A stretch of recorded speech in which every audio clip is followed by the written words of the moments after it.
As you would have seen from the last video, not a whole lot had been done due to moving house and losing my job and all kinds of things happened anyway. But now we're in a new place, in a much bigger, better garage. I've got all my bits and pieces where they need to be around the room now.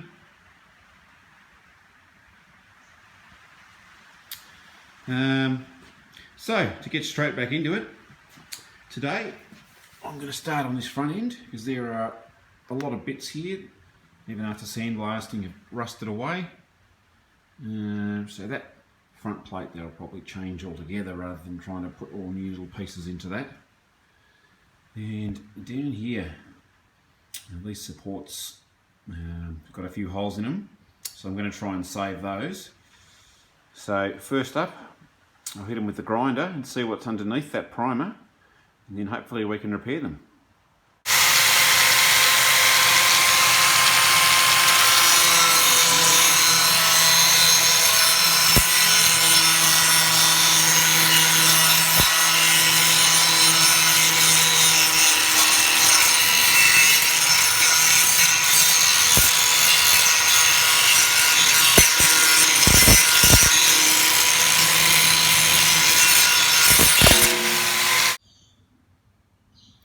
Okay, so what I've done is ground that all away, and I pretty much trace it into a piece of cardboard, mark it out with a texter, and then trace that onto a piece of metal,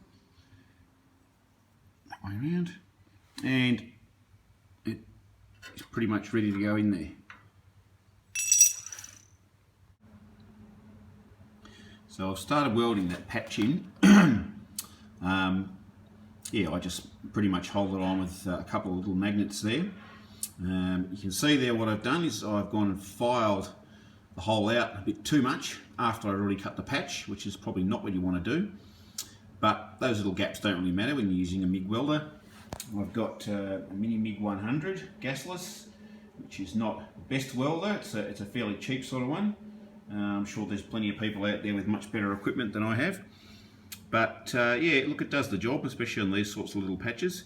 So you can see I've put 3 little tacks in there, just waiting for it to cool down, and then I'll get back to it and seal it up all the way around. So it's been a couple of weeks now since I've been able to get back in here.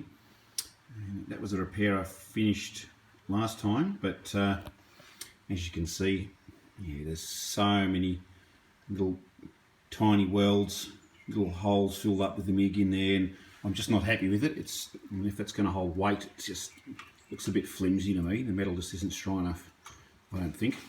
So what I'm going to do is pretty much cut down there and just put one big solid piece of steel in there, which is probably what I should have done in the first place. So I spent several hours getting this piece to fit in there. It's a lot of grinding and a lot of filing, and I've left that little piece on the end there just because it's easier for me to hold. But once it's in there, we can cut across here, probably cut a little bit further out there, and then just grind and file back in again. So look, that's turned out to be pretty neat. So look, I'll start welding that in, and yeah, we'll see how we go.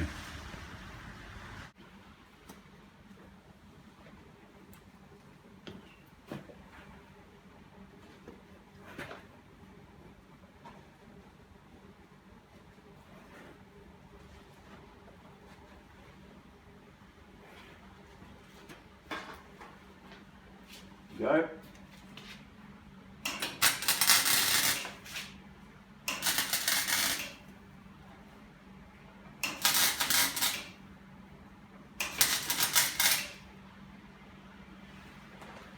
I'm just putting a few tacks in there.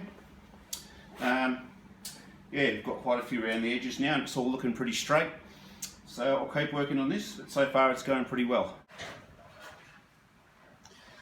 So that's those 2 pieces on the front done, and on the right with just a few holes to fill up.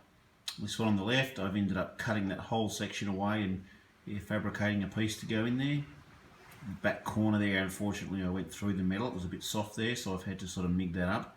I may tidy that up further later on, but I've spent a lot of hours on this now. It's very straight, it's a very strong repair, so I've got to leave that for the moment and move on to something else.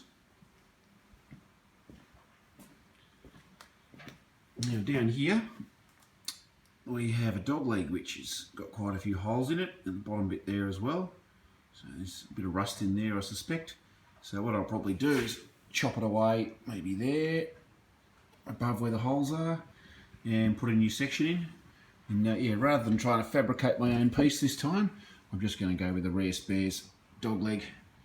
We'll see how that fits. So I've just finished cutting that away now, and grind it out. There's quite a bit more rust in there than what I thought.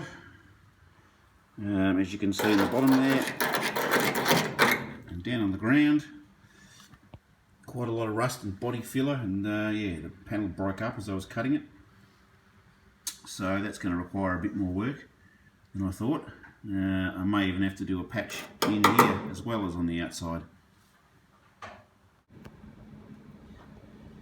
That's been cleaned up quite a lot. There's a lot of rust in there, and then down the bottom there's a great big hole, so I'll put a fairly messy sort of patch in there just to hold it together. There's quite a large gap there. This one over here, I'm not overly concerned about that. I'll be welding straight over top of that. I've rust converted that whole section, so that should be pretty good now.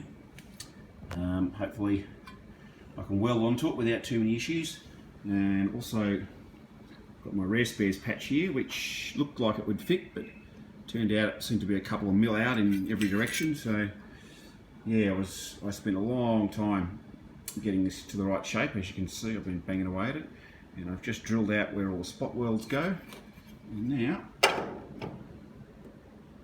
it's probably about 95%, not absolutely perfect, but it's pretty good. It should just sit in there like that. So next I've got to weld that on.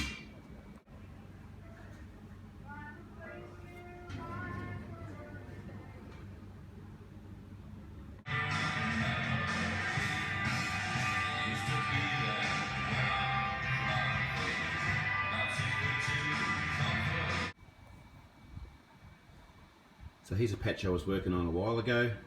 I've finally been there and done the final welds and have given it a really good clean up as well.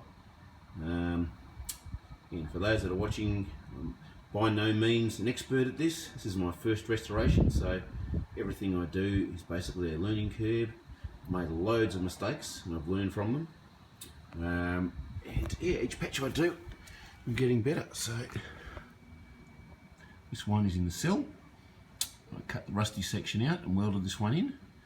So there's still a little bit of work to do there, but it's looking pretty flat, and yeah, the repair's pretty solid.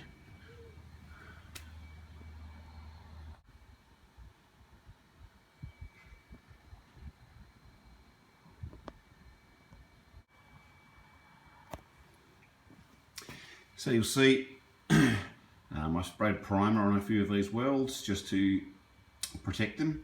You'll see the finish is not fantastic on any of them. That's mostly because I don't have the right tool that can really get in there and clean them up properly. I'm just using an angle grinder at the moment. So yeah, in those little corners and things, I certainly will need some better equipment to clean those up properly. But for now, I'm just going to spray a bit of primer on them to protect them whilst I move around the car and do more repairs.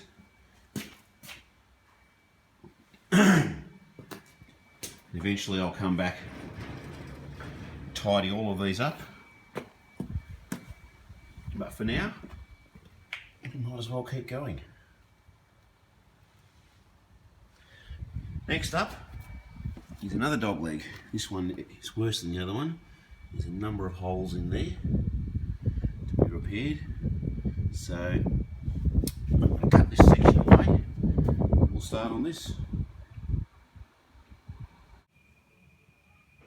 This is my 2008 FG Mark 1 GT Ford performance vehicle. It's one of my favourite vehicles in my collection. Yeah, most people know the FGs are a pretty stylish looking car.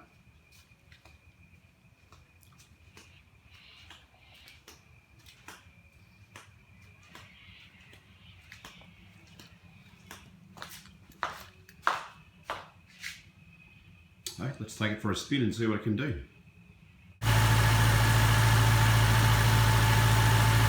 the Boss 315, the very first edition, where they changed to the 5 litre supercharged engine. This is a 5.4 litre quad cam 42 valve V8. The last of the V8, you might say, no turbos, no superchargers, etc. It's a hell of a lot of fun to drive.